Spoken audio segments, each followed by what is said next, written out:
welcome to the Global CXO Summit. Thank you for joining us today. My name is Julia Cummings, and I'm the Senior Executive Customer Programs Manager at Zscaler. Our program today will be focused on mergers, acquisitions, and divestitures. We're honored to be joined by some really fabulous speakers today who will be sharing their insights on experiences with M&A over the next hour. We look forward to your participation in today's conversation.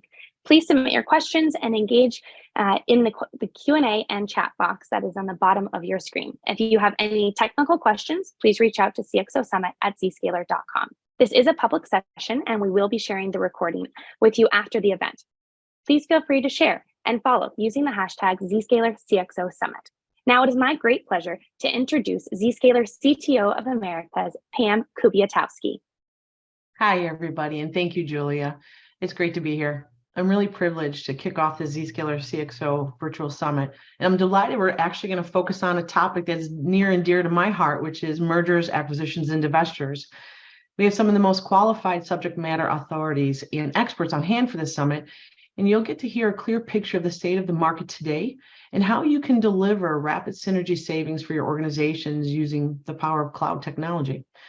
Every week, there's not a day that goes by that I don't talk to organizations that are looking to integrate an acquisition quicker and easier than ever before. You know, some actually admit that they have year-long acquisitions that they're still standalone islands. And despite, really true efforts to go ahead and combine them, the burden of heavy lifting can be daunting. And even in today's economic climate, we're going to find that, it's really prime time for mergers and acquisitions, as often, quite frankly, nowadays, it's a lifeline for those struggling and truly an opportunity for those with buying power to expand and go ahead and look at other opportunities with these acquisitions.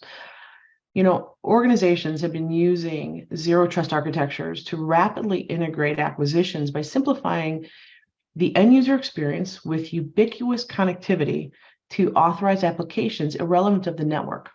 Now, this also works in reverse for divestitures. In my former role as the Director of Global Network Services, data centers for a multinational healthcare medical device company, I experienced firsthand how to overcome the complexities of connectivity for IT integrations. Connecting two disparate company infrastructures into a cohesive unit usually meant long hours for most. It's costly process creations and so forth. And really, it's complex patchwork to provide both sets of users with cross-company connectivity. And this was all in addition to going ahead and mitigating IP conflicts, ordering and installing circuits to the corporate network, and explaining, frankly, to an end user what mechanism they were going to use to get to what. And that's all in addition to the lack of visibility when isolating and troubleshooting performance issues they may have been encountering. But when you look at implementing a zero trust architecture, we actually, in my former role, achieved cross-company connectivity for acquisitions in weeks. The impact was significant. Not only did we reduce costs, we simplified our environments and boosted really the performance and enhanced our security posture and gave our end users a great experience. They didn't have to think about how to get to something. They just clicked that which they wanted to get to, and if they were authorized, they got to it. Now, we'll save a lot of the details as our guest speakers will go ahead and cover how it's done today. I will say that companies attempting to integrate legacy networks and security infrastructures after an acquisition or merger often have to resort to some creative ways to get end users access to resources in disparate networks. Some of us will call it jerry-rigged, but it's valiant efforts. But these efforts actually at times will create vulnerabilities and security concerns while, quite frankly, complicating the ability for technical teams to troubleshoot issues. Operations team will spend countless hours trying to identify and resolve issues due to network address translations or routing inaccuracies and firewall manipulations. So how can you do it different? That's why we're here today.